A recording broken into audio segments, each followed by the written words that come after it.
Okay, I'm just bringing this out to this report just to kind of illustrate what we're going to get at here. So, in fact, let me go back over here. So remember the premise here, if I can find where I did it.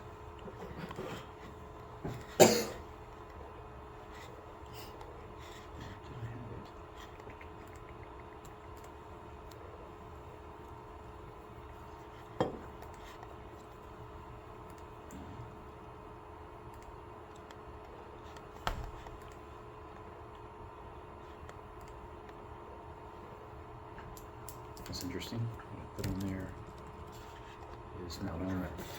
So, remember we're saying like if you've got, we just did it simple with 3 sectors, and we're saying like if we're using the PE ratio, maybe it looks like, like that. And just on the naive basis of that, A looks like it's relatively overvalued, C undervalued. I think I mentioned this too, but I'll just do it again. Relative valuation is built in something called the law of one price. The law of one price is, like, for example, if you went around to Kroger, Berkshire Brothers, and the Walmart grocer for like a gallon of milk, a gallon of whole milk, I don't know what it costs. Say it's $5 for a gallon of whole milk at Kroger. You'd expect it to be the same at Berkshire Brothers and Walmart. It's the same thing, right? So, but you go to Kroger, it's $5. You go to Berkshire Brothers, it's $5.50. You go to Walmart, it's $4.25, right? It's a gallon of milk, but the price per gallon of milk is different, right? And so you would go probably and buy it from Walmart because for the same commodity you're getting it at a better price, right? And what would happen? Well, presumably in the market, if the market's efficient for milk, you'd expect the prices to adjust so that the Walmart milk comes up because they get slammed by demand. The Berkshire Brothers comes down. Maybe they merge towards the Kroger price or something, right? So you'd have like $4.90 a gallon of milk across the board at all of them. Otherwise, people go buy the cheap one. Maybe if they could, they'd short sell the expensive one. You kind of get the analogy to financial markets. So this is a price per dollar of earnings. So if all earnings were equal or comparable, then they should have the same price. That's why we say A is overvalued and C is undervalued. But that's also why we said earnings are not equal, because they might have different profitability behind it, different growth behind it, or different risk. And so, we went and looked at, say, growth rates. We said maybe A is growing at 30%, B is growing at 5% a year, and C is growing at 15%. Well, if I rank these, A should have a higher PE because it has a higher growth rate, followed by C, followed by B. And that's where we said that ranking looks different from that ranking right there. So those two look like their relative valuation is out of whack, right? It looks like maybe C should be valued higher. It's not. It has a lower PE than it should, so it looks relatively undervalued, and B looks relatively overvalued, conversely. We did the same kind of thing with risk and profitability, right? But the thing that's important to kind of take in mind right here, there's a couple of issues. That would be like, maybe I'm using the most recent PE, right? We talked about how to go build that, right? The most recent. But there's something we tend to find. Let me go over to that site that I had, that I brought up and then I kind of pulled away from. Let's go back over here. So this is that Sector Spider site where they've got their research documents. This is one that I showed you guys before. Maybe. There we go.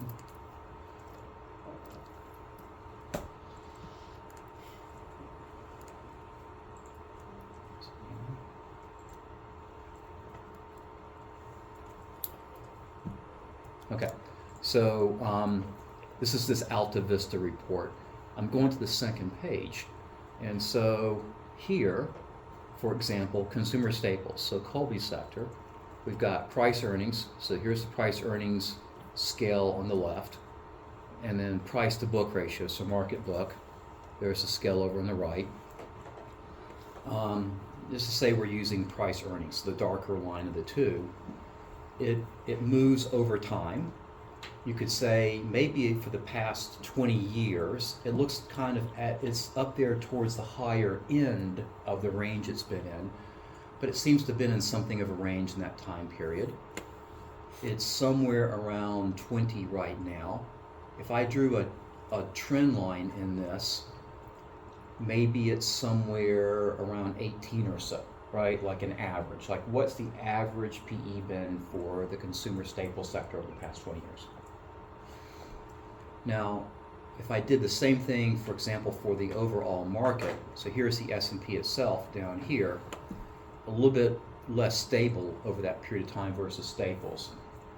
But and it looks kind of in the higher end for itself right now than what it has been, but if I drew that trend line in here too, maybe I get something around 15 or 16. Right, let's say it's an average of 16 for the S&P, whereas Staples has had an average PE of closer to 18, right?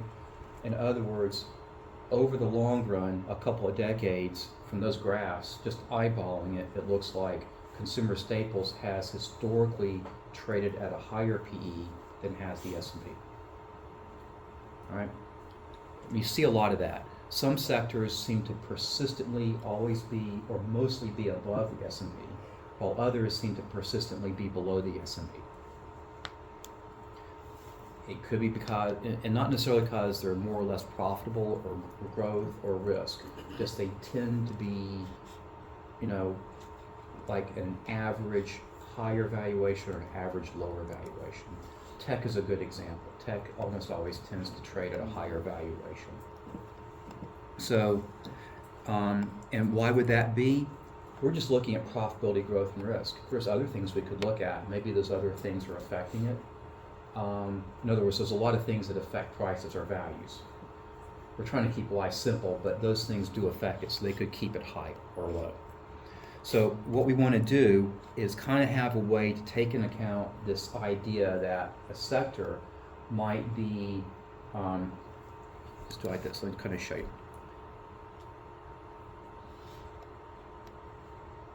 Let's make this one, let's see, let's say that here's the S&P right here, and let's see, maybe we're in Vincent's tech sector, and it historically tends to have a higher PE ratio. So this is going to be the PE right here on this axis. So here we are on his sector. Let's make this kind of like the long run average for his sector right here. And let's put it right there right now, whereas this is where the overall market is. Maybe the market's average looks to be kind of like that. So there's a couple of things from that hokey little graph that I've made up that I can figure out pretty quickly just eyeballing it. The tech sector, right? So XLK, by what I'm making up here, tends to trade at a premium to the overall market because it has a higher price earnings ratio, right? So we need to take that into account when we do relative valuation. We're not going to simply say tech's overvalued because it's more expensive, because it always, by what I put up here, trades more expensive. But we could definitely, see, like, in bringing this time element in, that right now it looks to be less of a premium than it historically is, right? That's why I purposely kind of drew it coming down closer towards the end, so we could definitely see that. So, and we've got a couple of ways. First off, that gap right there is smaller than what you might see at other points along here. Also, I can see, I made it where XLK is below kind of its long run average, whereas the market, the SPY, is above its long run average, right? So it made it kind of crystal clear in this one. Some of these graphs over here, I can't quite tell as easily. So I might need to run some numbers, okay? So this is something that's always come up. We've tried to take into account both,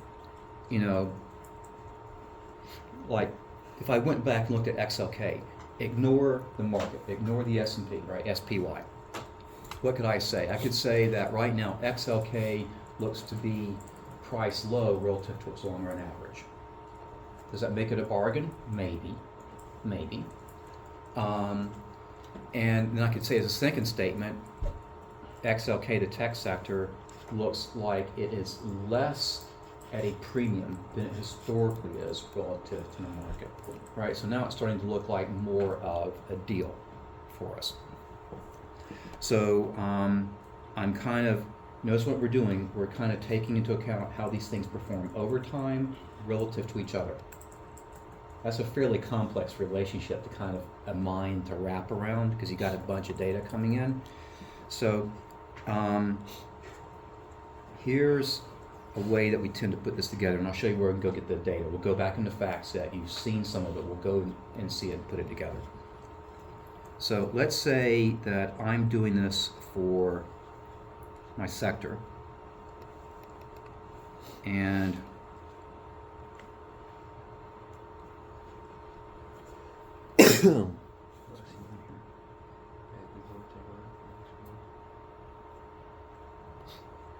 and then we'll have the market. Okay, so SPY for the market. So I'm going to use PE ratios. And what I'd like to do is this. I want to know these points right here, the current PEs for both. So I'm going to put up here current. And that's why I was showing you guys last Thursday how to get the most current PE. You take the current price in your sector and divide it by the most recent quarterly earnings per share, or whatever, if you guys decide to use price to sales, most recent sales per share, right? Whatever that metric's going to be, and you build your PE ratio, but you're going to be more current than anything else you get from FactSet, right? So that would be that number. I'm just going to make a value up here. Let's say that the current one for this sector that we're looking at is 25, okay? And let's say for the market, it's 21. We're going to do something with those two numbers in a bit. Now, I also want to go and try to get some, get some data for this average or this trend line right here for these two things. So let's say that I've got a 10-year period here. So I'm going to do the average. I'm going to put 10 beside it, 10-year average. Trent, you won't be able to do that in your sector because yours hasn't been around that long. So you'll be able to go back about 6 years is all. And that's fine. Let's say that on average, that dashed trend line for the sector we're looking at has been at 20. I'm making it a little bit high this time, okay? And let's say that the market has been on average at 15. So I've got some data here. Instead of a graph, I've got 4 data points that represent what's going on in that graph. Now, even with this, it can be a little bit difficult to see. So here's the way we've kind of come up with dealing with this. Let's start building some ratios in here from this. So what I'm going to do here on this last column to the right is I'm going to take current to average. So all I'm going to do, right? I'm going to take 25 divided by 20. I get 1 1/4. I'm going to take 21 over 15. I'll get 1.4. Now we're going to do some more of these, but just from that right there, what am I doing? For each of those rows, for the sector and then for the market, I'm comparing where the relative valuation ratio is to its long run average, right? You could say its norm, right? So I'm saying that right now, so you can see both of them are priced higher than they historically are, right? Both are trading at a premium to their historic average. But the sector I'm looking at is trading at a 25% premium, whereas the market's trading at a 40% premium. The market they've both gone up, they could both be overvalued, but the market is more overvalued than our sector, time series wise, okay? from that right there, I could say that very likely, I could just leave it at that and say that this sector that I'm looking at looks like it must be undervalued relative to the S&P when you look at where they are now compared to each other's long run average. In other words, because this is smaller than that right there, it means this gap has narrowed up, is what's happening. Let's do these ratios a little bit different right here. So I could take the current for the sector over the current for the market, so 25 to 21, and get 1.19. What does that mean? It means right now, the sector is trading at a 19% premium, 19% higher than the market, okay? If I do the same thing for the average, I'm going to get 1.33. The sector historically trades at a 33% premium, but now it's only trading at a 19% premium. It's kind of telling me the same thing that the other ratios did, but in a little different manner, all right? So, here, they've both gone up they both have gone up. They're getting more expensive, but the market's gone up more, making the sector look relatively cheaper. Here, and that's verified here. Historically, our sector trades 33% higher than the market. It's only trading 19% higher. It looks like it's still a premium. It looks cheaper relative to what it does in the long run compared to the market, right? Because that is lower than its long run average. Now, we could get an idea, we could get a number, like how much cheaper today is our sector relative to the market than it historically is relative to the market. And this is what usually twists people's minds. So we're going to ask the question, how much cheaper is our sector to the market today versus how cheap or expensive it is relative to the market long run? So we could do this one of two ways. It's going to give us the same number. I can take these two ratios, the top divided by the bottom, and excuse me, if I take 125 over 1.4, I'll get 0.89. Or I can take 1.19 divided by 1.33, I'm going to get the same ratio. Doesn't matter which way you do it, you'll get the same ending number. What does that mean? It means right now, this sector is trading at 89% of its long run value in relation to the market, right? This is all in relation to the market. So it's trading at 89% of its long run value in that relationship. They both move, but this is saying that that gap is tightened up from what it used to be, okay? You could do this instead. You could say, 89% of its long run value sounds like you're saying that it is 11% relatively undervalued because that number is below 1. If that number, that kind of ratio of the ratios is below 1, it's undervalued. And if it's above 1, it's overvalued. If it's like 1.5, it's overvalued 50%. If it's 0.7, it's undervalued by 1 minus 0.7, undervalued by 30%. So that's that's a way to combine all of that stuff, the current, call it cross-section, your sector versus the market, versus the historical trends, comparing them both. That's a lot of information. That's a way I found to encapsulate all of it and make some sense of it in a quick number. Now it's going to take a little while to get those numbers put together out of FactSet, but that's a quick and easy way to kind of think about it, right? Is your sector over and undervalued? Now, you'll still want to go and augment that with, and by the way, look back at some of the sector presentations from past semesters.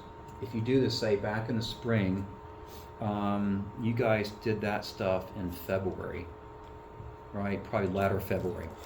Yeah, so you look in Facebook around late February, you'll see a bunch of PowerPoint slides, not for attribution, but that were sector presentations. And you look at it, you'll see how people kind of set up what we call a valuation slide. Everything for the valuation was on a single slide, and it's going to have the stuff right here. Now, what else would you want on here? we said that what could affect it? Growth could affect it. So,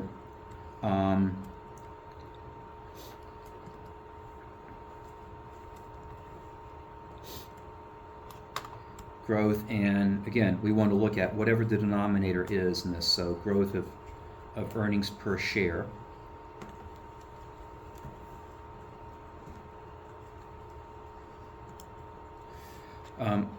Again, you'll do current, you'll do the average for that same period of time. You want a set of numbers, so you will have a number for your sector and a number for the market, and then you'll have an average for your sector and an average for the market. You could do ratios in those too, but what you're really asking here is, you know, if this has become 11% narrower in this valuation, undervalued versus its long run, is it really undervalued, or maybe the profitability's dropped off for the sector relative to the market? All right, maybe we've had something like that. By having, or not growth, maybe the growth has dropped off, right? So we can tell that. You also want to look at profitability.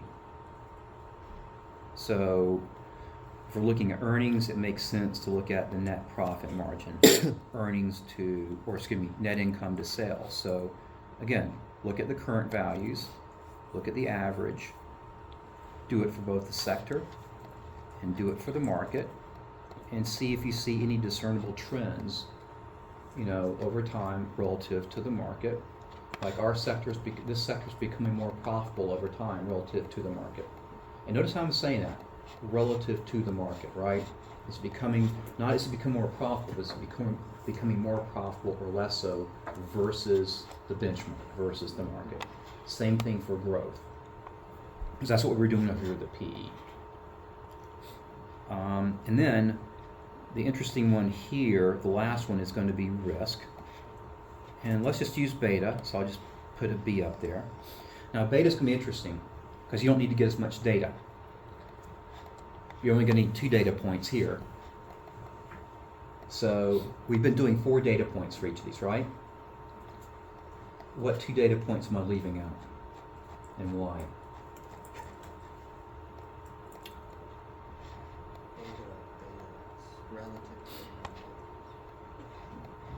Market goes always one. Yeah. Bingo. That's right. It's Awesome. The market has a beta of 1 because everything is relative to the market. So when you compare the market to itself, you naturally get 1. We don't need to put that up here. We know what it is. We only need to know what the, you could say, the longer term beta is for our sector, and then maybe a shorter term. Here's what I would do for this. If you go into FactSet, like the screening tool, you can find, they'll have beta, and you can adjust it to either compute it for 3 years, so 3-year beta, or you can adjust it, compute it for 5 years. And I would just simply do that. So as an example, and you don't need it for the market because it's going to be 1, or it should be. So let's just say that your sector, you know, had a beta of 0.8 over time, but right now it's 0.95. It looks like it's getting riskier in the shorter term versus the slightly longer term. Riskier would make it less valuable, so maybe there's a reason it's 11% undervalued, right? So you're going to get the same data, but you're also going to get it not just for your sector, but for the market, and not just current, but get that average you can compare to look at these trends. That's a more complete way of looking at this stuff, right? So maybe a sector historically trades at a premium, or maybe it trades at a discount to the S&P. By doing this, we can take that into account. Otherwise, we might find a sector that historically trades at a premium. If without this, we can infer that it's overvalued and pull money away, and it might be the place to be. And we would take a sector that always trades at a discount and think, oh, it looks cheap, let's throw a lot of money there. It might not be the place to be. So we can kind of avoid that issue. All right? So that's a way to think about it. When you go back and look at some of the older presentations, just last semester or last fall, you'll see almost all of them done with a slide, 1 slide in the sector reports, just like that, right? So where you've got like what are you going to present, the valuation part, Just one slide's all you need. And that'll have everything on it for that. Then everything else is going to be information that kind of details, or kind of supports it. Let's see here. Let's put that away for a sec. Okay, let's see how to get some of this data. So I'm going to do this for the following. I was just digging around and I found this. So there's Sector Spider has another sector that we don't invest in. It's XTL, which is telecom. The closest thing we have is comm.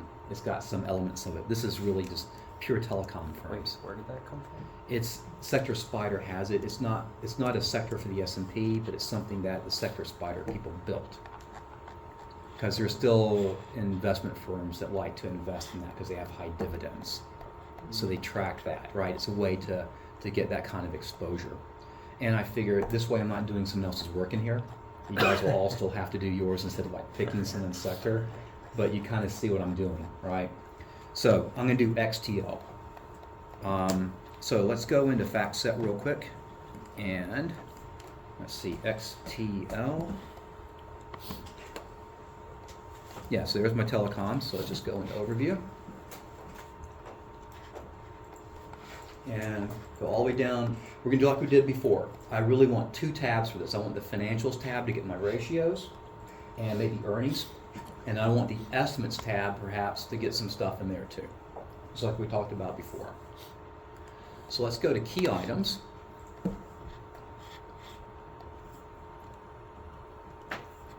And I'll show you right now. You see a problem. Let's see. Let's change this LTM. Last or fiscal quarters. Let's make it calendar years for right now. We're going to end up using both of them, but for right now, let's just use calendar years. Okay.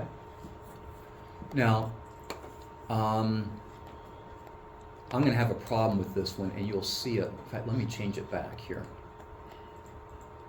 Let's go over here. If you notice, if I did PE, it's going to have some negatives up there. In fact, some really big negatives in there.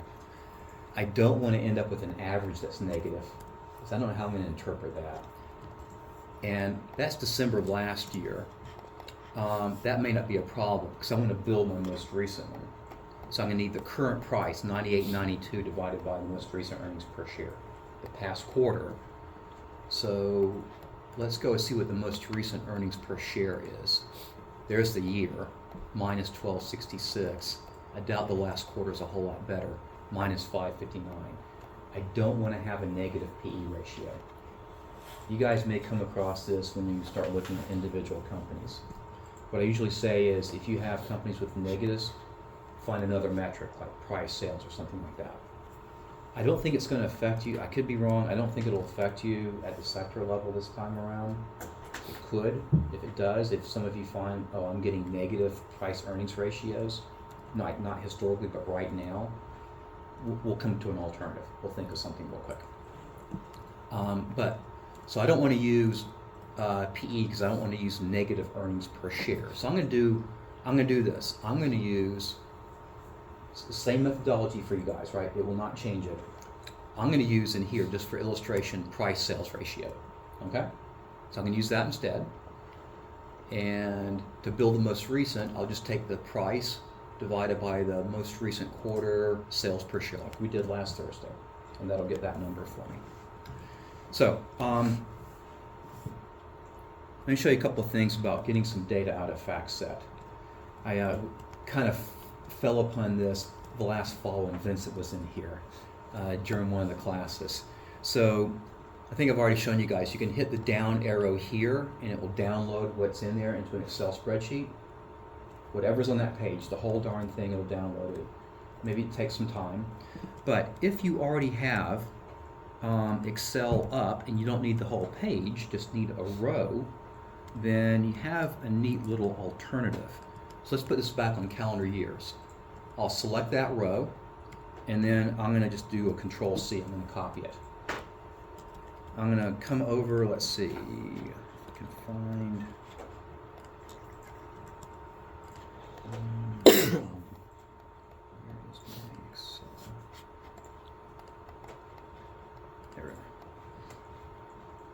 let's just do a new sheet here. I'll dump it straight into Excel, and there you go. I'm not going to have to put the headers in there. I'm not going to be able to copy those. That's 2023, 22, it's descending, 2021. And that went back to 2014. So there are, and I'm going to clean up in a little bit too.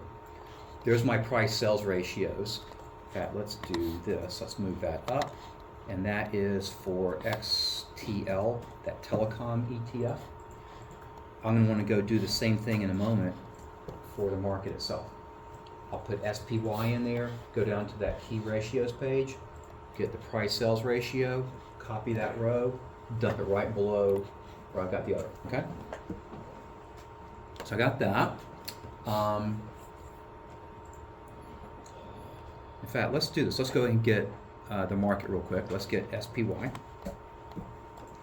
and do the same thing.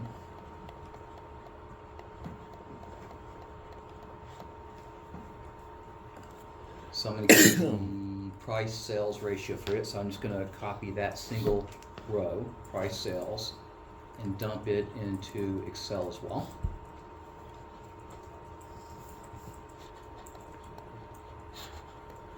And that is the market right there.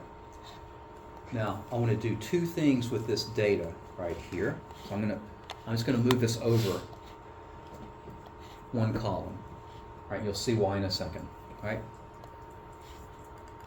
Let's get a little bit of gap there. And I just make this stuff a little bit easier to read, maybe.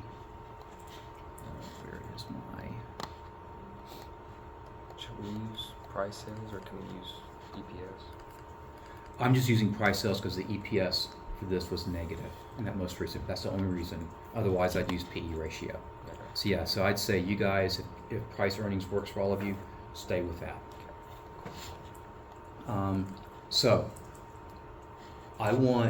So these are all past numbers right here. They're not the current one. So I want to put over here current, and I want to get this value. And let's see. So here's what I want to get this. I need telecom and then SPY, the market. I want to get the most recent price, and I want to get sales per share. Right, we're doing price to sales. So I need 4 pieces of data. All right, so let's get what we can. Sector ETF for the market 150.9 or 570.98. So that is the price there. 570.98. And I want the sales per share. I don't want revenue off the balance sheet. I want the sales per share. So you won't find that here in ratios, but you go over here to per share data, right by it, and you'll have earnings per share, dividends per share, sales per share, okay? I don't want that whole row. In fact, I don't want any of that. What I want is the most recent quarter. So go to last 12 months, and you'll see, okay, June 24, that's the most recent quarter. The next quarter will be this month, but we won't see that until sometime late October. So the most recent quarter you guys will have will be June 24. So 188.50, that's my sales per share. I want that single number right there. If you're using PE, you get the earnings per share number, the recurrent earnings. So 188.50, let's dump that in, 188.5, and so there's the market. That's simply going to be the price divided by the sales per, that current sales per share, and you can see there is the current price sales ratio, 303. A little bit higher than it was at the end of 2023, which was higher than 2022. So you kind of see it's been coming up a bit, right? On a price per sales basis, the market's looking a bit more expensive. Let's look at telecom sector. Let's go back to it and do the same thing. I want to get the price and I want to get the sales per share. So 98.92 and sales per share is 71.37. And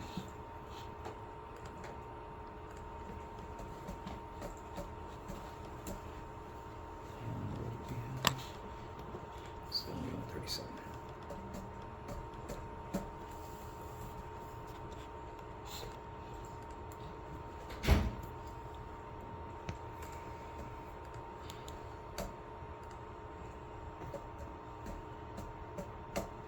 Okay, so there's the current ratio right there. Now I got one more thing. I've got the most recent, which was definitely on that when I was kind of drawing everything out for you. We definitely need that. I need it for my sector and for the market. And I'm going to do a ratio of these two things. So I know that, so let's see, my sector right now versus the market says that telecom is trading at about 46% of the market's value in terms of price to sales, okay? But I don't know how that stacks up relative to their long run relationship. I don't look at each of these 10 years. What I want to do is get the average and then hide those years. I don't need them anymore. So let's get the average right here. And I'm just going to average everything I've got in that row, even the most recent. I'm going to average it all. You could say I'm doing 11 years or close to it. But let's just average the whole thing. There we go. Let's hide some things now. I don't need all this. Let's just get it out of the way so we can kind of clean it up here. There we go.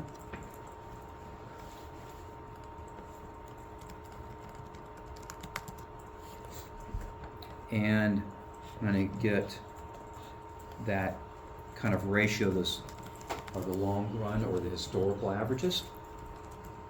So let's see, how does XLT, how does the telecom sector look right now to you guys, ignoring growth or profitability or risk? How does it look here? Undervalued. How come?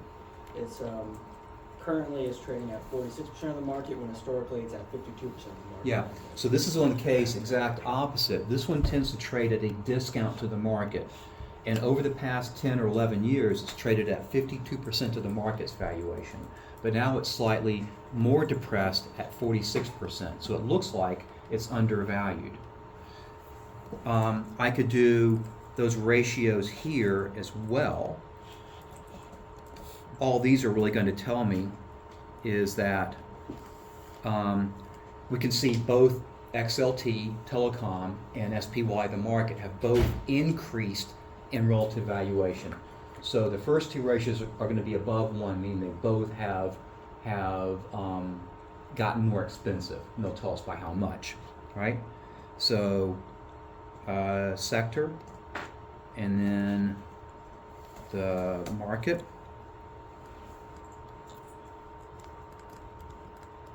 So the sector's gone up about 13% recently versus its 10, 11-year average.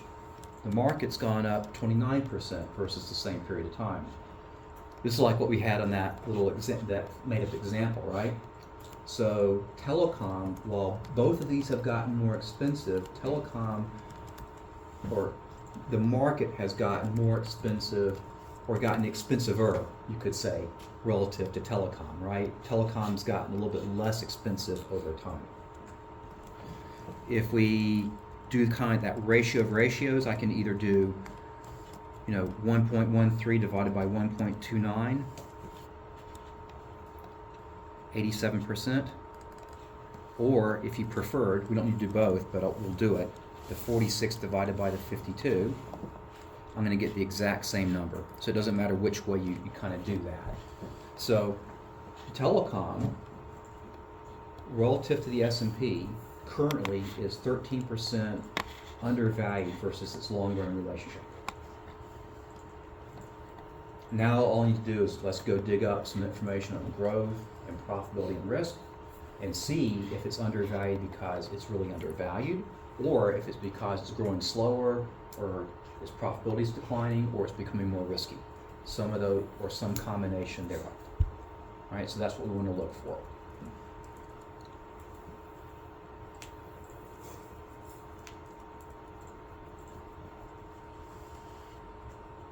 So it didn't, it takes a little while. It didn't take too long to build that. But now I need to go, like I said, get the growth, profitability, and risk data. The first two, growth and profitability, I want it for both the sector and for the market as well, so I can compare them, but the risk just for the sector. All right, so let's see. I already did some of this over here. Okay, let's go back to fact set. I'm just going to do this for the sector. I'm not going to do it for the market too, because it's just rehashing. It's just, it's just replication, right? But for the market, so the sector. So got telecom. I want growth. So you see over here in key items, we've got growth rates right here. Let's go back to calendar years. And since I'm doing sales, since I'm using sales per share, I want the growth rate in sales revenue. If you guys are using price earnings, you want the growth rate in earnings, right? So keep that in mind. So sales revenue growth, when you guys do yours, you'll be down here looking at net income growth or earnings per share growth. They're going to do the same thing, okay? So it won't matter. Telecom, you can see why I don't want to use that for telecom. I'm getting negative growth rates, but I don't think any of you are going to have that. Do you have some? What about the most recent quarter? Okay, so it's positive. So you've got positive growth rates. Honestly, what we really don't want is we don't want the negative relative valuation measures. We don't want those negative. Because I don't know, it's most sources when they look at relative valuation, they simply say if it's negative, push it away and find another relative valuation measure because it's hard to interpret it. Like, what is it really telling me? So you're okay on that. You're okay. Let's see. So I want sales growth. Again, I'll just copy that row right there and dump that down here. Let's see. Let's go do the following.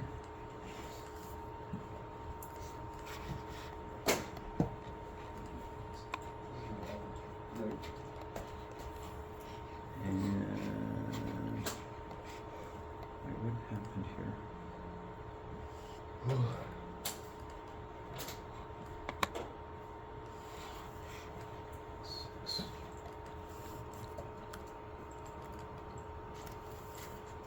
Okay.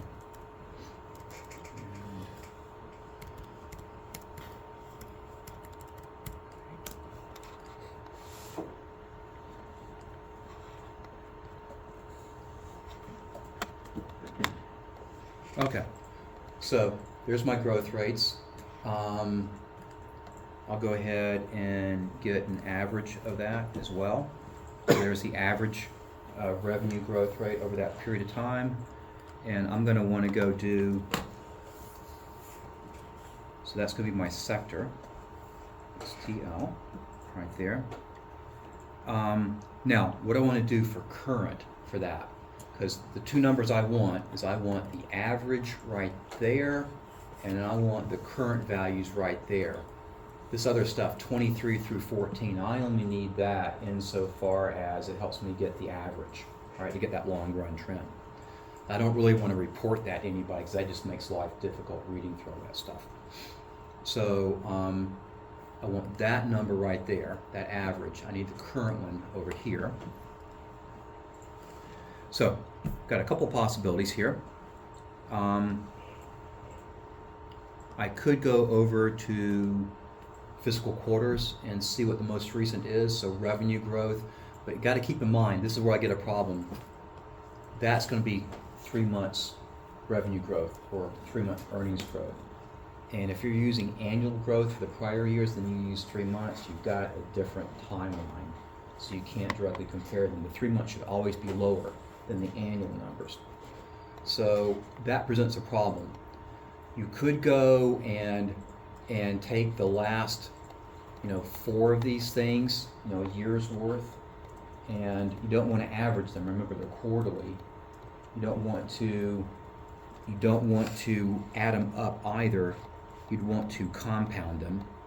So like if you had say Q4, so that's June, if your growth rate was 3%, in Q3 back in March or whatever, if it was say 2%, and then the prior quarter to that it was 0.5%, and then the quarter before that you had 2.8%, you could do the following: 1.03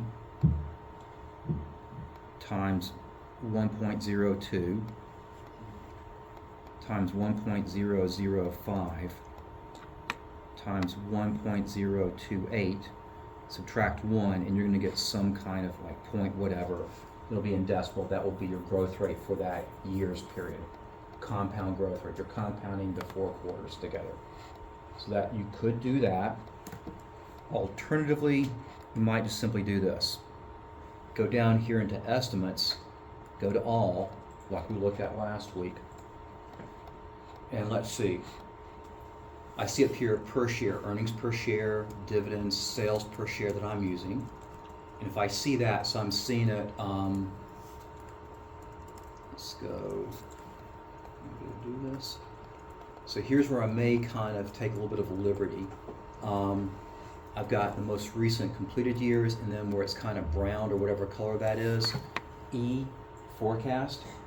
So I can see here sales for the telecom sector last year were $94.76 per share. This year they're forecast to be $70.01 per share. That looks like it's going to be a negative growth rate.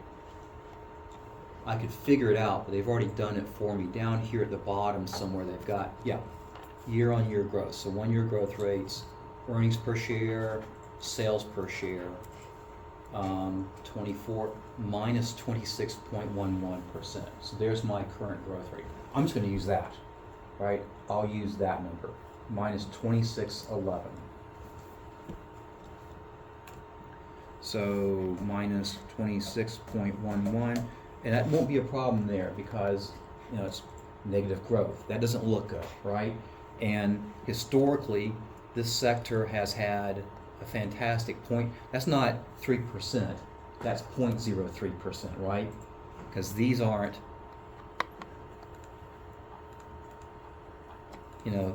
that's 8.58%. So it's basically had zero growth over the past 10 years. They're projecting significant reduction in revenue growth per share for this calendar year once it's complete. So if I did this, Do you include the current in the average? I am, but you could leave it out. You could leave it out, that's fine. Either way. I don't think it'll change your ending numbers that you get and those ratios you're building, but it's not going to change your interpretation of it. So you can do that, that'll be fine. Now I do get this odd ratio, minus 752, that, when you're going versus basically 0 to this minus 26%, it's a massive decrease in sales compared to its long run, virtually zero growth rate. I want to do the same thing for the market, for SPY, right? So I can kind of see how they compare to each other. And ultimately, I only want several numbers. I want that number. Let's do this. I'll have SPY, right? So I'm not going to go and dig its data because you guys see how. But I'll want those 2 data points right there. And I'll want those 2 data points, oops, not there. And I'll want those 2 data points right there. And then of course the averages next to them, I can put that. You don't need to do this ratio for all that stuff, but I would do it for the price ratios up here. Do it for those. And then you can kind of eyeball it with growth and risk and profitability. So sales revenue growth. Now, I want profitability, so I'm probably going to do a net profit margin. Why net profit margin? Why not an operating margin? Because net profit margin uses net income. That's what you guys will probably be using as well, since you're using price earnings. So let's go back to our key items and margins up here. And let's see, gross margin, EBIT, net margin right there. That's what I want. And let's do like we did before. I'm going to get I want to get the last 10 years, so I'm going to copy the row of 10 years right there for my net margin. Let's go dump that in. And then I want to go back up here, and let's just go to last 12 months, so the quarterly. And I'm just going to get June 24. I'm just going to get that number. That came right out of the financials. So minus 7.84% profit margin. So they lost 7.84%. I'm just going to dump that straight in there. So I'm going to move these over a bit. And here, minus 7.84. There's that number. And let's go and do our average. That's not good.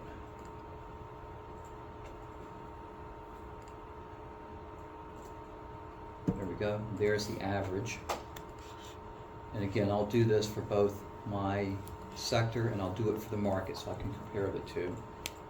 So historically, over the past 10 years, this is including the current, telecom has earned less than, so 0.58% profit margin. They're earning about a half a cent for every dollar of revenue in terms of profit. For this most recent period, they lost 7.84 or 7.84%. Okay? So up here, I'm going to go back to, now I don't have the data for the market yet. I want to see that, right? I want to see if the market's looking to be doing better in terms of growth or worse, if it's doing better or worse in terms of profitability. And by the way, when you guys do that, you'll each do this for your sector, so your sector part, your sector will be different, but the market will be the same. So if you say, let's get together and compare notes, your SPY stuff should be identical when you're doing this. Okay? We could put that out there, but just for what we have right now. All right, so about 13% undervalued, or it's down there for a reason, right? It's either undervalued or it's doing poorly because it's doing poorly. It's never earned much profit. It's declined. It's getting worse. I can see why that would be low. Its profitability has been only slightly positive, and this year, this most recent period, it's substantially negative. I can see why the price-sales ratio for the sector, for telecom, in relation to the market, would have declined from its long-run average to its even more of a discount, so that it looks undervalued here, but I don't think it's undervalued now, right? Is it overvalued? Maybe, right? But it doesn't look undervalued anymore. In other words, on the basis of just that right there, I might have said, let's throw money at telecom. But when I see this stuff here, growth, and I see this here, profitability, I'm thinking, no, I don't want to throw a lot of money at this sector. It looks like it's trading at more of a discount because it deserves to be. Because it's where no one in their right mind wants to put a lot of money right now because of what it's been doing. It has not been performing well, right? Do the same thing with risk, get betas, get the data for the market, and you're pretty much done with that stuff, okay? So that's the modification that I'd like you guys, that brings in the time element to this, and how your sector tends to move relative to the market, so it brings in that dimension. Also, you're not comparing your sector versus all the other 10 sectors. You're only comparing it against the market. That in itself will make life a bit easier to determine is it over or undervalued. Because you throw all 11 sectors plus the market together, along with growth, profitability, and risk, and it becomes kind of a bit of a guessing game again. Is it a good value or is it not? So this, I think, it gives you a single thing to look at, your sector versus the market, not all these other moving parts. Okay? Let's see, let's look at a couple of other things here real quick.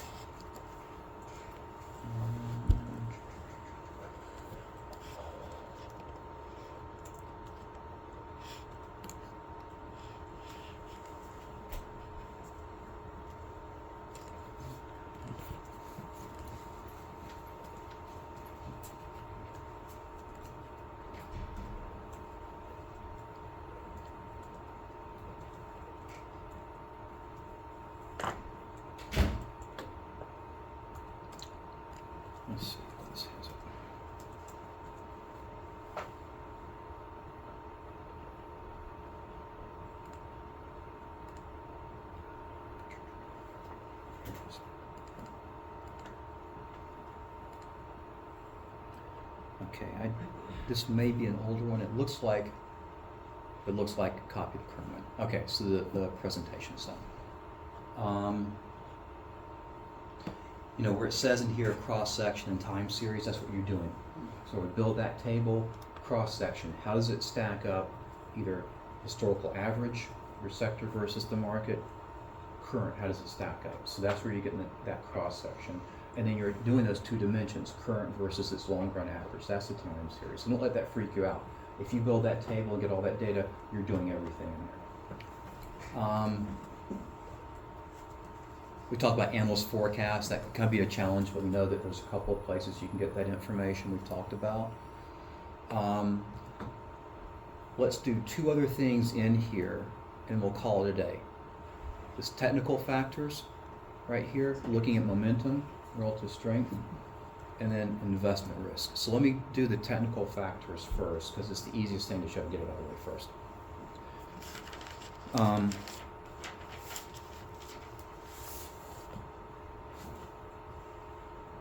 So what you guys are looking for, whether it be sectors or individual stocks later, you're kind of looking for things that appear to be undervalued, right? With the premise that if they truly are undervalued and the rest of the market figures that out too, that they will rise in price towards their, the stock price will move upwards towards the true value and will make a big gain off of it.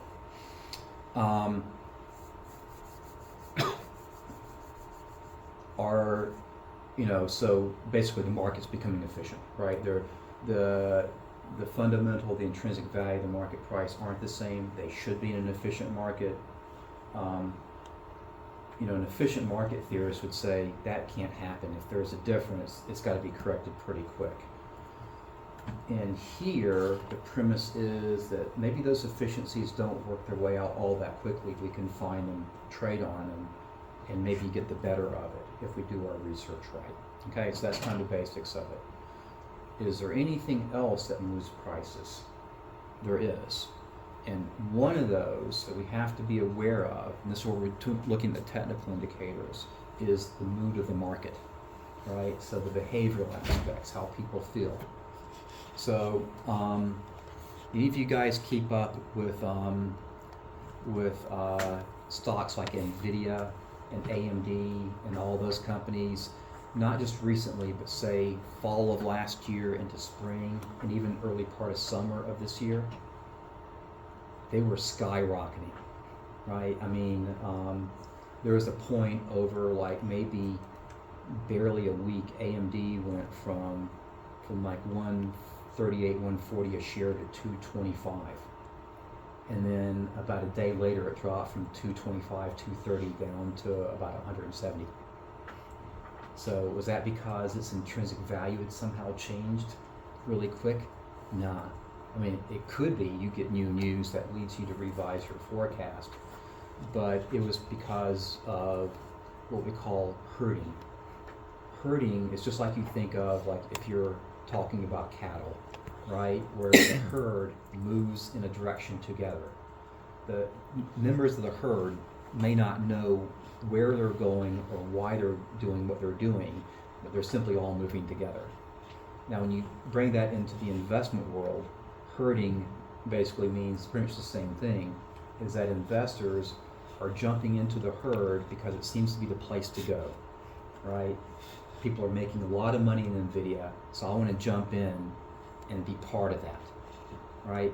I don't know if NVIDIA is undervalued or overvalued or grotesquely overvalued, and it might correct and come down. I want to ride that wave up. And so that is what we call, not just herding, we call it momentum.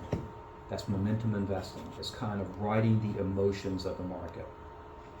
It can work in your favor for a while, but it can also be really dangerous because what always happens eventually, we don't know when, how soon or how long it takes, but every time there is substantial momentum, it snaps, and all that buying turns into sudden selling.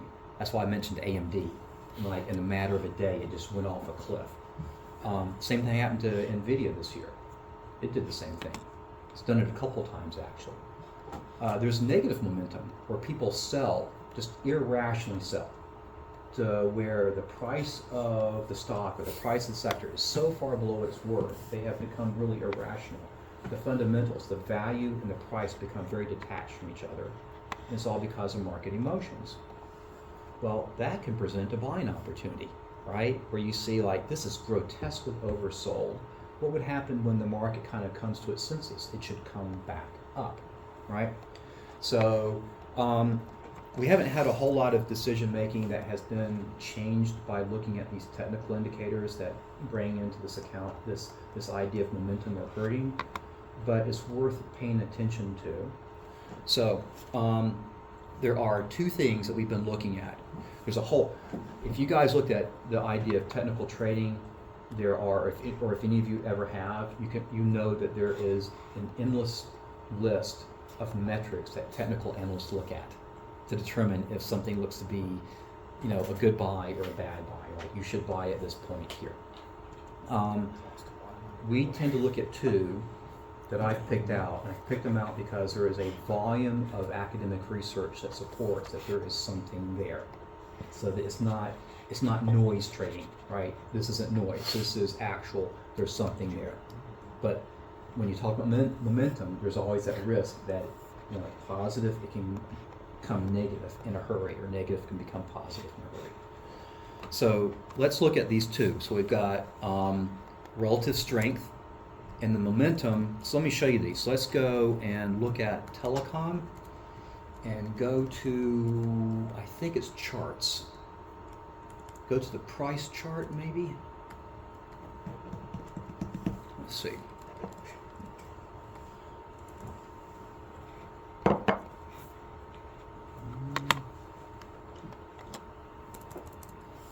Let me pick a different one. Let's pick the market itself.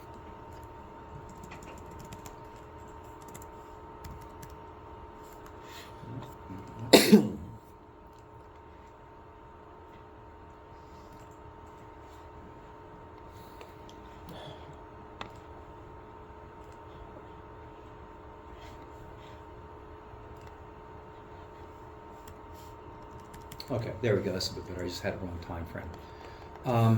So this is the market itself, and so here's the price history of the S&P 500, right? This is showing year to date, and then down here I've got two indicators. So for most of you, you'll have to add these in. So I've got something called M flow, which is money flow, and RSI, relative strength index. How do you bring those in? Let's say I did not have money flow, so let's just get rid of that. It's gone. Come up here to the top where it says plus series, and click on that, and you can either come down here to technical indicators and click on that and start scrolling through, right, and see if you can find it. So I got rid of M flow or money flow, and there it is, money flow index. So I can click on that. Alternatively, if I know what I'm looking for, I could just simply have done this. I could type up here where it has search and say money, and it's gonna lead me to money flow index. That's the one I'm looking for. Now I can add it in. So there we go. So there's my money flow index. And it's not as easy for you guys to see because it's a bit of a busy graph, and they've made it small so you focus on the price chart. But it's worth pointing a couple of things out here. It's scaled 0 to 100. Okay, closer to 100, more positive momentum, more hurting, moving prices up irrationally. Closer to 0, more negative momentum. Traders are selling irrationally and driving the price down further than it should be. But like anything, we could say, is it really, you might say, well, why don't they have a 50 in here? If it's above 50, it's positive. Below 50, it's negative momentum. And that would be worth having, but it's like anything. Maybe around 50, there's not much momentum at all, right? So most of these things will probably default to 80-20, meaning above 80, it's far enough above where statistically there probably really is some significant positive momentum that's affecting prices and pulling them away from and well above intrinsic value. And if it's below 20, it's kind of confidence intervals in the stats class, right? You think about that, you think about the tail of the distribution where something significant's happening. There's the upper tail and the lower tail, right? So that lower tail, if it's down there, maybe there's been so much selling, it's driven prices down so much, there really probably is some significant overselling. So this is, you see it here, this little kind of highlighted area, overbuying, right? Which means very likely here and here and here, people got a bit over exuberant buying into the market with the idea that it would come down, right? Doesn't always work. You'd think if it's up here, you'd expect to see the market drop off. It didn't drop off much, kind of sidelined some. Here it kept going up. Here we got a little bit of it coming down. So it doesn't always work, but it's worth kind of acknowledging this. So money flow is based on, I'd have to go look at the formula for it. I haven't looked at it in a while, but money flow is looking at flows coming into versus going out. I think, why would they do that? Because what determines prices is supply and demand, and that's flow of funds. So that's what they're doing there. They're looking at the volume of flows of money coming into buying this stuff versus the money leaving, right? And they're saying basically, if there's a lot of money suddenly coming in, it just keeps building on itself. Like, normally we have $500,000 trading in this every day, but over the past 2 weeks it went from $500,000 to 3/4 to $1 million to $2 million. They kept going up larger and larger and larger and larger inflows. That must be a herding effect, and we're basing it not on the change in price, but on all this money coming into this area. They do the same thing with money flowing out of it when it gets down here. Relative strength looks at how the price of, say, your ETF moves relative to the market as a whole, right? Is there a kind of a relationship between them? And if there is a relationship, is yours kind of, looking like it's moving up faster, it's getting more expensive, or moving down more, it's getting less expensive? It's just a different perspective. So relative strength, relative to the market, is what we're looking at there. So what are you really looking for in these graphs? Well, it might be interesting historically to say, oh, it was overbought here and here, maybe back here, but I'm really interested in right here, now. I'm not interested in this, I'm interested in where is it at now. It's certainly not overbought or oversold, but it's kind of moving up towards being overbought just recently. So I might put a little note in the bottom of my evaluation slide. I'm not going to copy this graph, I don't need all that on there. I might just put a small little sentence fragment that says the market is moving, its momentum is moving upward, but it's neither overbought nor oversold. There's not really any momentum, okay? So that would be sufficient right there. All right, let's see. Let's do one other thing for a couple of minutes here. We'll be done with this. Investment risk. This thing right here. So what's going to go in that section? In a way, so here's the big deal. So you guys are putting this stuff together. If I didn't put that investment risk up there, what would likely happen? First off, there would be this incentive or this urge to, it's my sector, I want it to look good and do good, right? And that happens a lot. And so I really want my sector to do well. So I want to find evidence that supports it doing well. So that's a possibility, right? Kind of overconfidence in your sector. Investment risk is a way to counter that. So you don't go, whatever your thesis is that's coming out from this, whether it be positive or negative, you don't simply just load the basket up with evidence that supports that claim. The investment risk, a lot of time, we put that up there because we want to know, like, if we put money in here, like maybe it looks like it's undervalued or whatnot, could that blow up in our face, right? What could go wrong with this? Some examples would be, what if Cody reads, OPEC is looking at loosening production constraints, opening up the taps so that, or pulling back on production so that oil prices go up, okay? While that raises oil prices, that can help the revenue for the oil and gas producers. That might be, if it doesn't go up too much, that can be a benefit to them. So what's a risk? OPEC opens up the taps and oil prices crash down to $30 a barrel, right? So the revenue for the oil and gas majors, for the producers, just plummets. And their profits would plummet too, right? Gold prices for Newmont, right, plummet. Or you kind of thinking, what are the significant things that drive either the companies we're in your sector or your sector, like interest rates and GDP, right? Antitrust regulation, the things you guys have already uncovered, those things moving against your sector would pose significant risk. Now, some of those you're not going to be able to quantify, but you may read enough where you say, you know what, I'm getting this impression from everything I've read that the political atmosphere, maybe public opinion, is against companies like Google, and I think that there is more risk of antitrust regulation to come, right? So things like that, right? So some of it's going to be subjective. Others, like you could say like oil prices or gold prices, you could be more objective.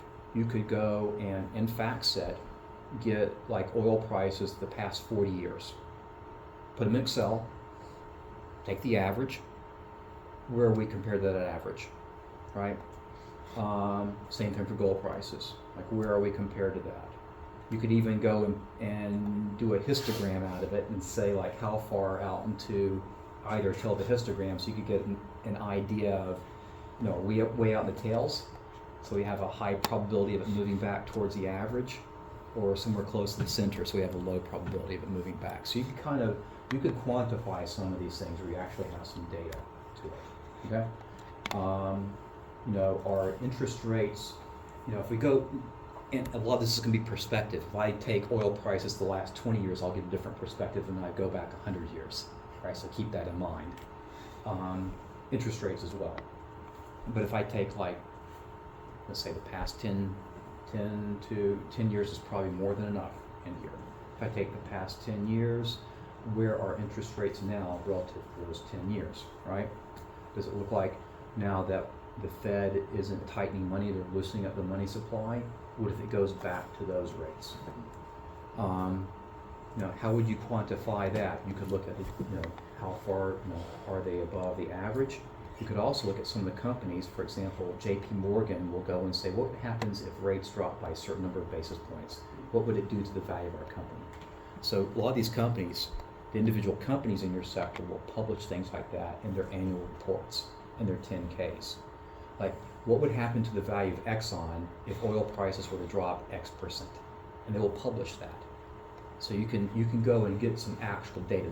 They've had their economists and their finance people and their accounting people run those numbers for these hypothetical scenarios. Does that mean you want to go through all the banks or all the oil and gas companies in your sector? No. Take the biggest ones, right? Take the big ones and just look at a couple of their reports where they go and I can't remember which section of the report, you can find it, where they go and look at the impact to their value if some kind of substantial driver like interest rates or oil prices changes by X%, and they will tend to show that effect. Now, how would you know which companies? Let's oil and gas. So let's look at energy, right? So XLE, bring them up, and we're on the overview page. And it should be, let's see. Where are you? Here it is. Way down here, in the bottom corner on the overview page. The top 10 firms represent 3/4 of all the value in XLE. There's only about a little bit more than 24 firms are in XLE anyway. But Exxon is almost 24% of XLE. You know, and then Chevron 17, and then below that EOG 4.9%, Conoco 4.4. If I wanted to look at just a couple of firms as representative of what, you know, the big ticket ones that might affect the sector, I'm not going to look at any more than Exxon or Chevron and see they have that kind of report. Like if oil prices move this much, the value of our firm moves this much, or is theorized to. Maybe I've got wooden sector, so I've got utilities, so XLU. I'm not going to find the same kind of concentration there. In fact, you can see it. Next Era is the biggest by far and away, Southern, but there's not that really big one like Exxon, right? I'd look at Next Era and see if they have anything like, for them, what's the big risk? It's, you know, most energy companies take natural gas or some kind of what they call feedstock, and they turn it to energy for households and businesses. So what happens if those energy prices go up X%? And you could say, okay, and either I'm going to look at some data, like, you know, or natural gas prices well above or below their average, or I just might want to look at news reports, Google up, you know, forecasts of natural gas prices. So I want you guys to not just put a list of investment risk, but think about them and how they might impact your sector, right? Let's try, if we can get some, either subjective, you know, thoughts, which for a lot of the political risk or regulatory risk, that's all you're going to be able to do. Or, you know, like Astor sector, like, you know, I saw this, been seeing this commercial up recently on YouTube about pharmaceutical companies finding cheesy ways to extend their patents for very little. If they modify a drug slightly, they can refile the patent and get another 17 years of patent protection. So the commercial is how these companies are abusing it. So why do I say that? I say that because it's got to be coming from either a political group or a group that likes to, an activist group that wants to have political action in Washington to clamp down on drug patenting. And that would negatively affect pharmaceutical and biotech firms that patent drugs, right? So things like that. So sometimes just reading, I'm seeing a lot of this rhetoric come up in these news articles and so forth, and you could mention that. So that definitely presents a potential risk. May not be able to quantify it, but we're certainly recognizing that that's there, right? So that's what you kind of want to do in the investment risk section. It'll be kind of the final thing you do before kind of putting your thoughts, like, I think this is a great sector, and here's why I think, my opinion, right? I think it's undervalued, it's trading low versus historical norm versus the S&P by 13%. It's growing faster, its profitability is going up relative to the S&P, and it's no more risky. And you know, which all sounds good, but then I looked at all the other stuff. Other analysts think the same thing. The investment risk, here they are, things could bite us, but I don't think that they are substantial, right? Looking at what I found. Those are going to be the big elements of you guys' report. That, and you know, you've done a little bit of macro work, so that should always be in the back of your mind or in the forefront when you're putting this together, is like, where do I think the economy is and how would that affect the sector as well? Okay, I think we've done enough. I didn't want to take us past, but we're only a couple of minutes past. So any questions on this? So next Thursday we need to have like we need to have it completed, or just a Try to have a substantial draft. Try to have as much as possible. And I really do mean that. Try to, if you could have everything, all the better, because I'd like to be able to see it, you know. And I'll let you guys just simply say, I'm done with it, or I'm pretty close, and, you know, do you mind looking over it? I've been I used to always say, like, I want to see everybody email me this by this time, this date. I've gotten kind of looser with it, and I think I've gotten better results in the past year as a result. So I'll just let you guys kind of do that too. So try to get it to me by next Thursday. Try to do as much as you can, because what's going to happen is next Thursday we're going to set the timeline for who's presenting each of the following 2 weeks, right? In what order? We'll try to do 6 sectors 2 Thursdays from today, and then the other 5 the Thursday after that. And after we get that last Thursday, we will not officially set the weights yet.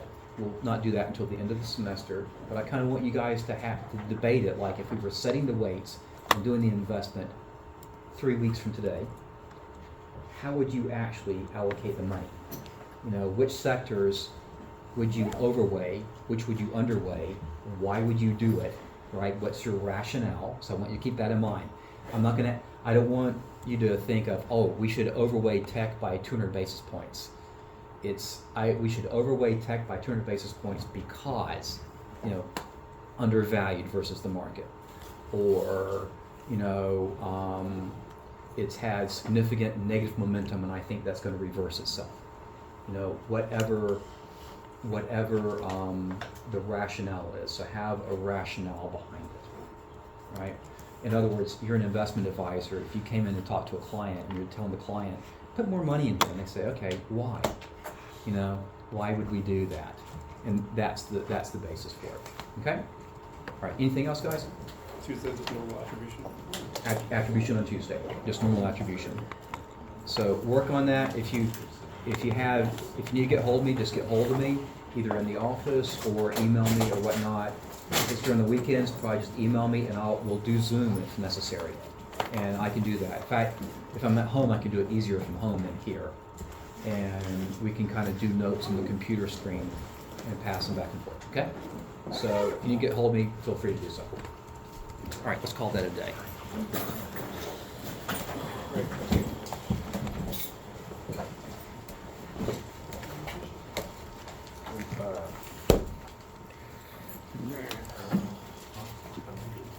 You're making me nervous, Colby. You're too quiet today. What A bit abnormally so. I didn't do well on I a don't know what's test. going on, but it doesn't bode well. I didn't do well on